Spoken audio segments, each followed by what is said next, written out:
We're going to another type of methods of research. Today we want to talk about interviews. And when we talk about interviews, interviews means that different researchers have asked questions from different interviewers. So interviewing occurs when a researcher directly asks questions about the topic from interviewees. That's what an interview is. Is it clear? So we have different types of interviews. We have the semi-structured interview, we have unstructured interviews, focus groups, and group interviews. All what these interviews bring about is qualitative data, because it deals with emotions and feelings of people. So they say what they have in mind. That's why we call it unstructured. It's qualitative. There is no quantitative. Structured interview. Yes. Structured interview is quantitative. When they're like, because it has standardized questions. Okay. But on structured interview, they don't have standardized questions. You get it now? Yes. So here we're going to talk about qualitative data, which is about unstructured interview. You know, when we talked about questionnaire, we have a structured. Questionnaire is also a structured interview because questions are standardized. Yes. It's an interview, but it's a question. Here, questions are not standardized.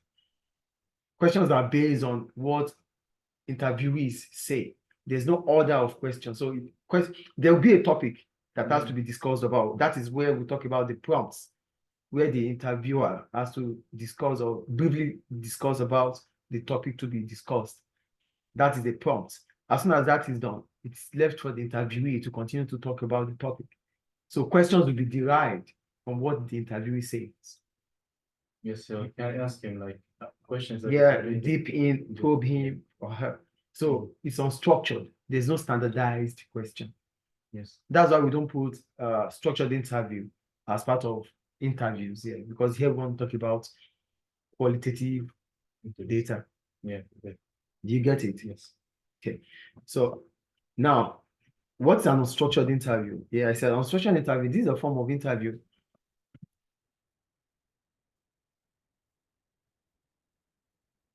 So for unstructured interview, I said, this is a form of interview where questions are not set by the interviewer. Rather, questions are asked based on what the interviewee said about the topic. So it probes into the emotions and attitude of interviewees. That is unstructured interview. Do you get it? Questions, they are not standardized questions. The prompts will come, then questions will be based on what the interviewee have to say or has to say about the topic. Then questions will start coming up. Yes. Is it clear? Yeah. So what are the features of an unstructured interview? One, the interviewers do not have to keep schedule of questions. So what does that imply? It implies that for unstructured interview, you don't have to keep questions, like you don't have to make standardized questions. You don't need that in unstructured interview. So the interviewer are more like, the interviews are more like conversation. So it's more like a discussion. So there's no set questions. Yeah, that's what we call unstructured interview. The interviewer can follow up things that interviewees say by asking other questions. So because an unstructured interview, the topic is there. The interviewee has started talking about it. And that can bring about questions that could be asked by the interviewer. Yes. Is it clear? Yes. Right. In unstructured interviews, the interviewer has only a brief set of prompts. And what's a prompt? A prompt is a brief introduction about the topic that has to be discussed. So when it is unstructured interview, the only thing the interviewer has to do is to come up with the prompts. That means the topic that has to be discussed. Oh, Mr. XYZ. So this is what we need to talk about this. The interviewee knows about that already. So we need to talk about this, and then the interviewee start talking about it. Then questions will now come based on what the interviewee is saying. Do you get it there? Yes. So we go to semi-structured interview.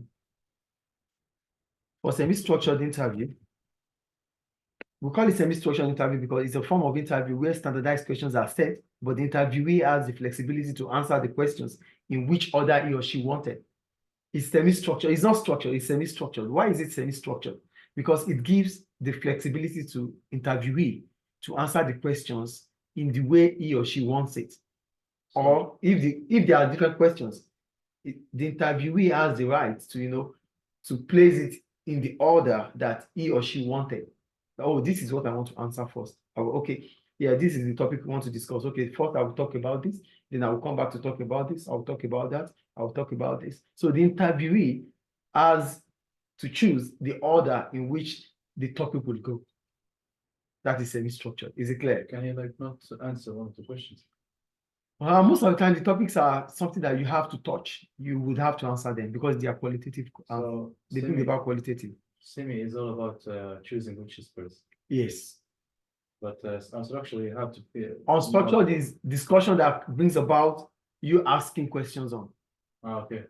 You get it now? For semi-structured, it's more like the questions are there, but the order at which the questions will be asked is through what the interviewee wants, in order of the interviewee.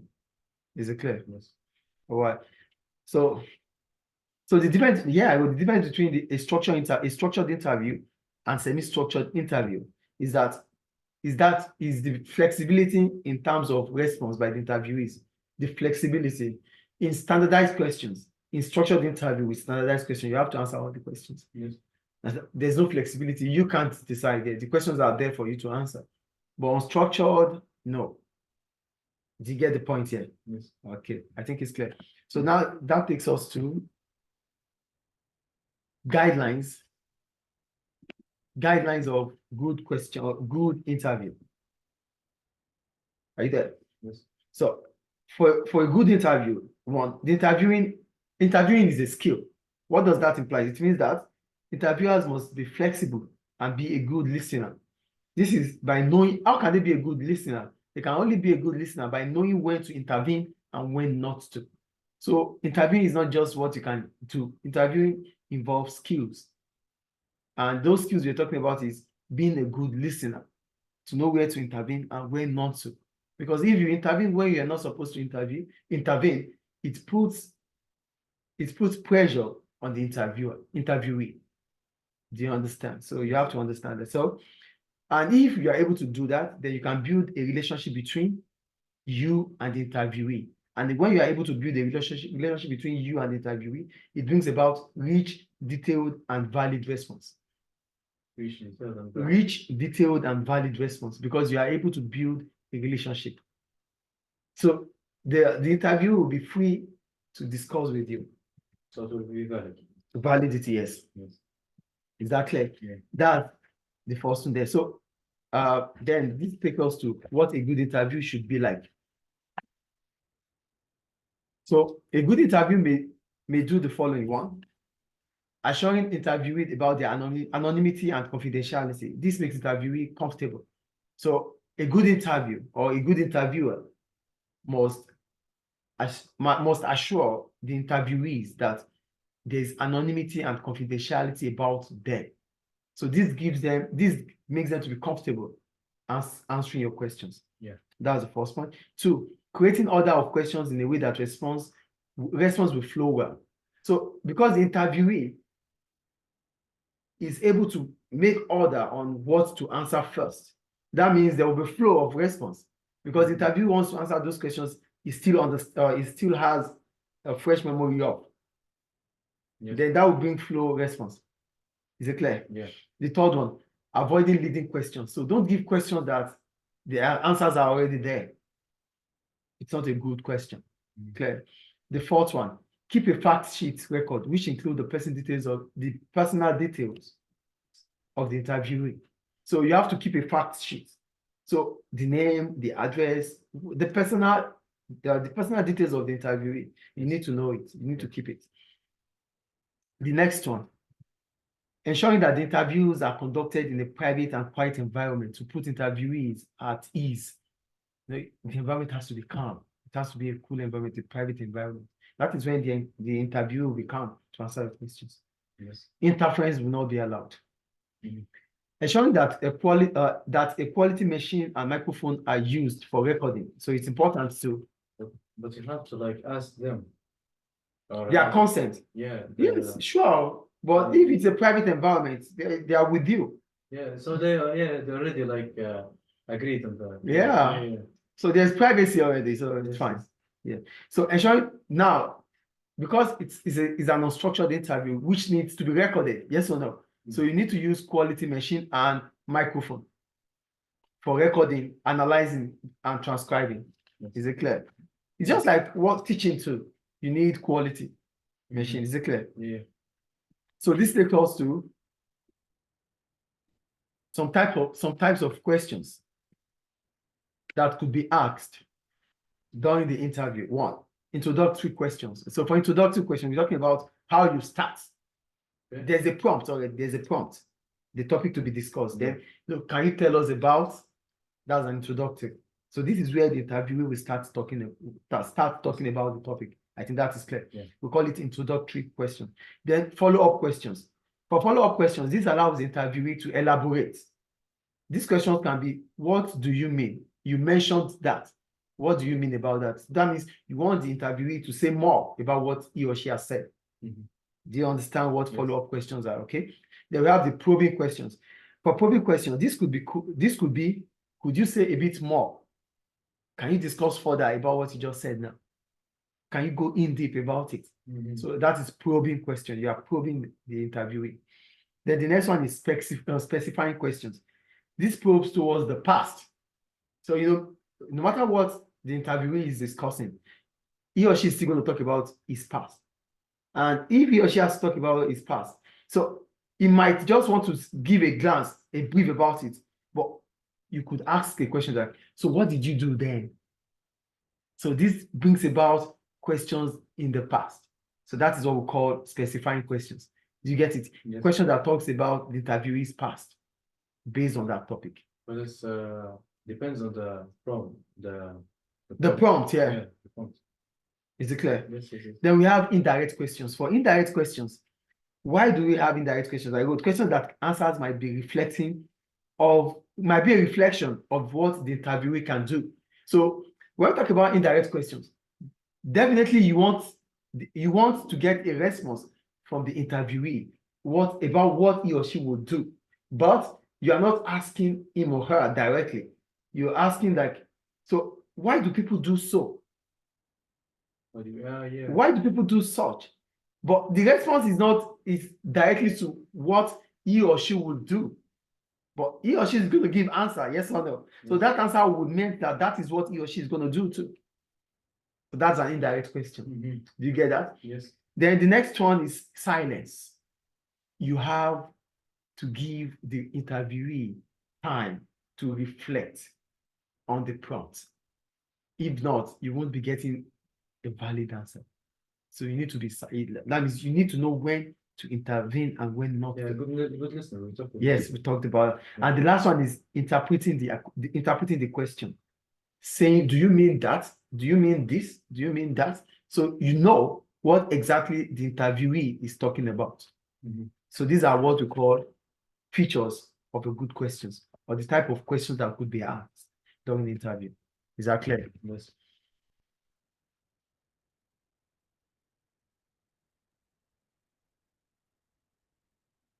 So now we go to focus group. Are you there? Yeah.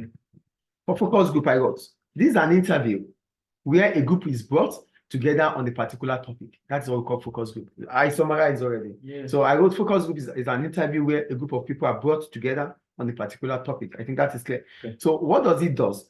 What does it do? It allows researchers to find out not just what individuals say, but what they say in group. You get the point here? It's not just an individual interview, it's group interview. So you're going to find out it's not just what individuals are saying, rather what they say in group. But sometimes there's limitations. Yeah, it is group. Yeah. Then for group discussions, people would not allow you to talk. People will interrupt you. Yes, these are the problems about focus group.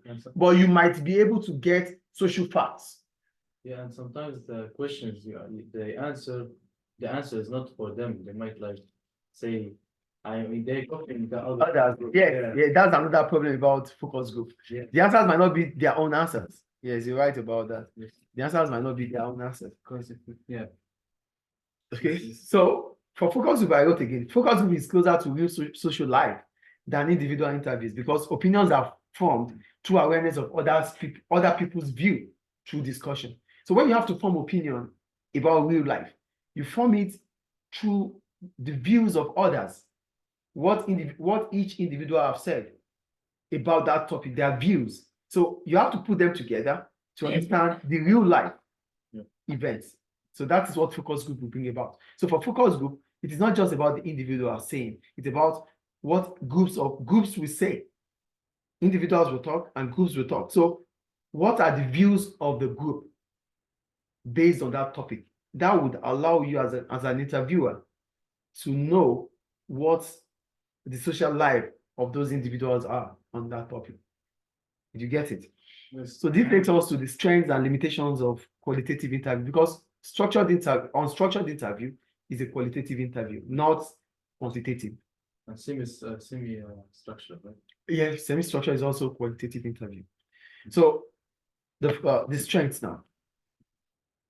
The strengths and limitations of qualitative interviews. One, if conducted well, it provides details and valid data on the point of view of respondents. Like when you give the interviewee or the respondents time to really talk about what they have to talk, when you don't intervene, when you are not supposed to, they will give you feelings. You would have created a rapport with them. That means they will give you response that are valid. Do you get the point there? That's the first point. Is it clear? Yes. Valid response because of the kind of relationship you have with them. Two, the flexibility of the interview allows the interviewer to probe more deeply.